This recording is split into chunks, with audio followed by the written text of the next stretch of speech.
आज का जो हमारा टॉपिक है प्रिमिटिव रिफ्लेक्स, इसके बारे में बहुत ही कम पेरेंट्स को अवेयरनेस है। ये टॉपिक अपने आप में ही इम्पॉर्टेंट है। ये टॉपिक हमारे ब्रेन फंक्शनिंग में बहुत ही इम्पॉर्टेंट रोल प्ले करती है। बहुत सारे पेरेंट्स का कहना ये है कि मैम, हमारे बहुत सारे डॉक्टर या बहुत सारे प्रोफेशनल हमसे ये बोलते हैं कि आपके बच्चे में क्रोनोलॉजिकल एज से मेंटल एज के बीच में बहुत गैप है। तो ये बात हमें पता है, बट हमें इसका रीज़न ढूंढना है। पहला, अगर क्रोनोलॉजिकल एज से बच्चे का मेंटल एज में बहुत गैप है तो इसका रीज़न क्या है। सेकंड, अगर बहुत सारे पेरेंट्स ये सोचते हैं कि हाँ, अगर हम स्कूल में बच्चे का एडमिशन करा देंगे, हो सकता है वो सोशलाइजेशन के थ्रू उसमें सारी चीज़ें इम्प्रूव हो जाए, तो ये बहुत ही कम कंडीशन में, बहुत ही रेयर देखने को मिलता है। दूसरा, अगर जैसे हम ऑटिज़म या फिर ADHD की बात करें तो मोस्ट ऑफ द पेरेंट्स सोचते हैं कि 3 साल से लेके 5 साल तक के बीच में हम वेट करते हैं, हो सकता है कि हाँ, हमारे बच्चे में वो जो भी इशू है वो रिज़ॉल्व हो जाए, बट ऐसा नहीं होता। ऐसा करने से आप अपने बच्चे में और भी डिलेड माइलस्टोन इकट्ठा करते जा रहे हैं, जो कि नहीं करना है। आज हम आपको बताएंगे कि प्रिमिटिव रिफ्लेक्सेस की कितनी इम्पॉर्टेंस है। आप अगर प्रिमिटिव रिफ्लेक्सेस बहुत ही अच्छे से जान जाएंगे तो मेरा यकीन कीजिए, आप घर बैठे ही अपने बच्चों में 0 से 6 मंथ में जो भी होने वाली एक्टिविटी वो करता है, उससे पहचान जाएंगे कि हाँ, हमारे बच्चे में रिफ्लेक्सेस इंटीग्रेट हुए हैं या अभी नहीं हुए हैं। अगर नहीं हुए हैं तो आप किसी प्रोफेशनल के पास जाइए और जाके कंसल्ट कीजिए। तो चलिए, आज हम जानते हैं कि प्रिमिटिव रिफ्लेक्सेस होता क्या है, उसके इम्पोर्टेंस क्या है और उसके टाइप क्या है। My self doctor Priya Shukla, OT from creative minds, Lucknow. Primitive reflexes जानने से पहले हम सबसे पहले जानते हैं कि रिफ्लेक्सेस होती क्या है। रिफ्लेक्सेस जो होती है वो इनवॉलेंट्री एक्शन होती है टू ए स्टिमुलस, जिस पे हमारा कोई कंट्रोल नहीं होता। जैसे कि ग्लास में हमने गर्म पानी लिया, वो हमें गर्म फील होते ही हम उस ग्लास को तुरंत ही रिलीज़ कर देते हैं, तो ये रिफ्लेक्सेस हुआ। प्रिमिटिव रिफ्लेक्सेस जो होती है वो जेस्टेशनल पीरियड से ही इंटीग्रेट होना स्टार्ट होती है और आफ्टर बर्थ फ्यू मंथ तक वो इंटीग्रेट हो जाती है। जेस्टेशनल पीरियड से ये इंटीग्रेट होना स्टार्ट होती है, इसलिए हम इसे प्रिमिटिव रिफ्लेक्सेस बोलते हैं। ये आती हैं, अपना काम करती हैं और डिक्लाइन हो जाती हैं। अगर ग्राफ के ज़रिए देखिए आप, तो ये इन्वर्टेड यू शेप में आती है। ये हमारे ब्रेन स्टेम में कंट्रोल की जाती हैं, क्योंकि कॉर्टेक्स जो होता है वो बहुत ही हायर फंक्शनिंग का काम करता है, इसलिए ये प्रिमिटिव रिफ्लेक्स जो होती है ब्रेन स्टेम इसे कंट्रोल करती है। वहाँ से ये न्यूरल पाथवे बनाती है डिफरेंट हमारे बॉडी पार्ट्स में, और इसका कनेक्शन जो होता है वो कॉर्टेक्स में जाता है और फिर इम्प्रूवमेंट होनी स्टार्ट होती है। जैसे लॉजिकल थिंकिंग, हैंड राइटिंग। जैसे हैंड राइटिंग में बच्चे को कैसे पता है कि हाँ, हमें पेंसिल या पेन पकड़नी है, हमें कहाँ लिखना है, तो वो लॉजिकल थिंक करना शुरू करता है। सेल्फ ईटिंग के लिए, जैसे कि स्पून होल्डिंग या फिर उसको अपने हैंड को कैसे मूवमेंट करना है, किस तरीके से खाना है, वो थिंकिंग करना उस पर स्टार्ट होता है जब कॉर्टेक्स हमारा इम्प्रूव हो जाता है और वो फंक्शनिंग करना स्टार्ट होता है। अगर हम इसकी इम्पोर्टेंस की बात करें तो ये हमारे ब्रेन के डेवलपमेंट में बहुत हेल्प करता है, सेंसरी प्रोसेसिंग में बहुत हेल्प करता है, मूवमेंट में बहुत हेल्प करता है, और बेबी के सर्वाइवल के लिए ये बहुत ज़्यादा ज़रूरी है, क्योंकि बेबी इससे फीडिंग या फिर अपने आप को प्रोटेक्ट करता है। अगर ये समय के साथ इंटीग्रेट नहीं हुआ तो बेबी में आने वाले जो भी डेवलपमेंट है उसमें प्रॉब्लम आ सकती है।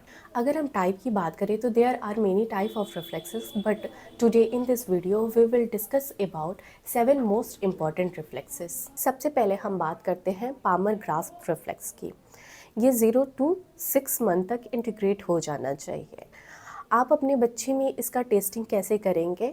आप अपने बच्चे के हाथ को अल्नर साइड ऑफ पाम पे थोड़ा सा प्रेशर देंगे, बिल्कुल लाइट, और अगर वो कैचिंग फेज में करता है या होल्डिंग टाइटली करता है आफ्टर 6 मंथ, तो अभी उसके ये रिफ्लेक्सेस इंटीग्रेट नहीं हुए हैं, जिससे कि बच्चे में poor eye hand coordination, attention, concentration, handwriting issue, उसके माउथ जो है वो ओपन रहेंगे, ओपन होने से स्पीच डिलेज की भी इशू आ सकती है।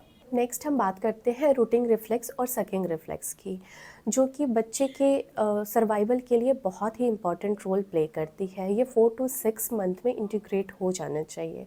अगर हम टेस्टिंग की बात करें तो बच्चे का जो पोजीशन होगा वो सुपाइन पोजीशन होगा और आपको टैक्टाइल स्टिमुलेशन देना है अराउंड माउथ, बिल्कुल लाइट।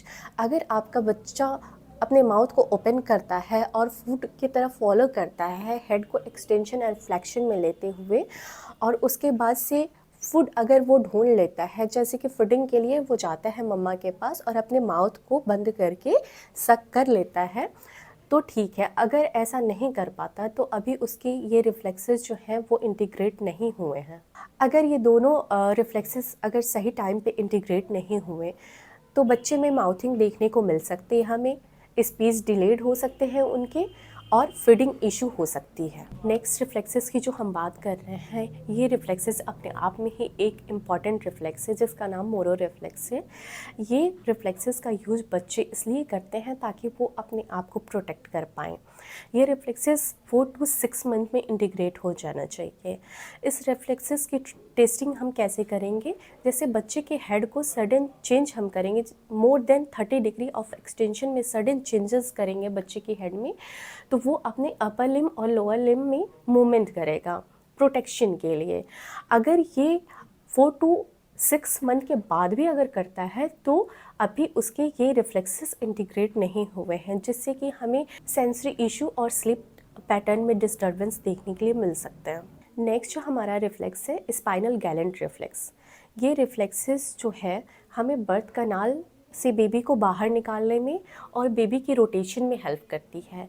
इस रिफ्लेक्सेस का हम टेस्टिंग कैसे कर सकते हैं बच्चे को, जैसे बच्चे का पोजीशन सुपाइन पोजीशन में हो और हम बैक साइड रिब्स के बैक साइड जो हमारा फल्स रिब होता है वहाँ पे हम नॉक्सियस टैक्टाइल देंगे तो बच्चे को रोटेशन करने में हेल्प मिलती है। अगर बच्चा ये नहीं करता है 2 to 4 मंथ के बाद भी, तो अभी ये रिफ्लेक्सेस बच्चे में इंटीग्रेट नहीं हुए हैं। अगर ये रिफ्लेक्सेस टाइम पे इंटीग्रेट नहीं हुआ तो बच्चे में शॉर्ट टर्म मेमोरी लॉस देखने को मिल सकते हैं हमें। बच्चा पुअर पोस्चर में हमें मिल सकता है और सेल्फ टॉक करता हुआ मिल सकता है।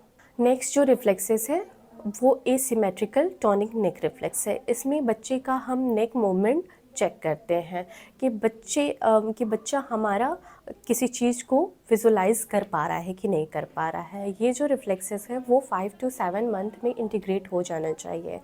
अगर ये आफ्टर 7 मंथ भी इंटीग्रेट नहीं होता है तो बच्चे में मिड लाइन क्रॉसिंग की दिक्कत हो सकती है, जैसे वॉकिंग में, सेल्फ ईटिंग में, ड्रेसिंग में या फिर कॉम्बिंग में, हैंड राइटिंग में भी इशू हो सकते हैं बच्चे को। ये सारी चीज़ों में इशू हो सकते हैं अगर ये सही टाइम पे इंटीग्रेट नहीं हुआ तो।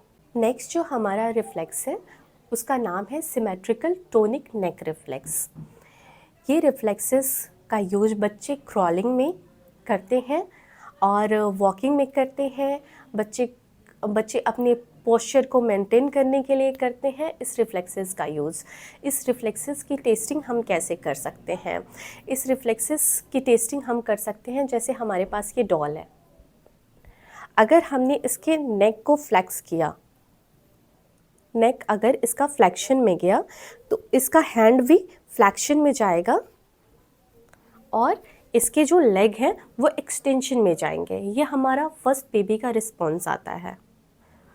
सेकेंड रिस्पॉन्स जो होता है कि अगर नेक जो है एक्सटेंशन में जाता है, पीछे की तरफ जाता है नेक, तो बेबी का जो अपर लिम्ब है वो एक्सटेंशन में जाता है। ये दोनों हाथ जो हैं बेबी के वो एक्सटेंशन में जाएंगे और जो ये लोअर लिम्ब है यानी कि लोअर एक्सट्रीमिटी ये फ्लैक्शन में जाएगा आगे की तरफ। ये जो है 8 से 12 मंथ में इंटीग्रेट हो जाने चाहिए। अगर 12 मंथ के बाद भी ये इंटीग्रेट नहीं होते तो बच्चे में पुअर पोस्चर देखने को मिल सकता है। बहुत सारे लोग बोलते हैं जैसे हमारा बच्चा स्कूल में प्रॉपर चेयर पे नहीं बैठ पाता, तो कहीं ना कहीं ये रिफ्लेक्सेस उनमें इंटीग्रेट नहीं हुए हैं, जिस वजह से बच्चा चेयर पे प्रॉपर वे में नहीं बैठता, मेसी लुक रखता है, अनहाइजीनिक रहता है बच्चा, और उसमें आप most of the time W sitting में बैठे हुए देख सकते हैं बच्चे को। साइकिलिंग में इशू आती है बच्चे की। ये सारे इश्यूज़ आप देखने के लिए मिल सकते हैं अगर ये रिफ्लेक्सेस इंटीग्रेट नहीं हुए तो। ये 7 रिफ्लेक्सेस के बाद भी बहुत सारे रिफ्लेक्सेस हैं। अगर आप उनकी वीडियो हमसे चाहते हैं तो आप कमेंट सेक्शन में हमसे बताएं। Thanks for watching, stay tune for next video. Bye bye.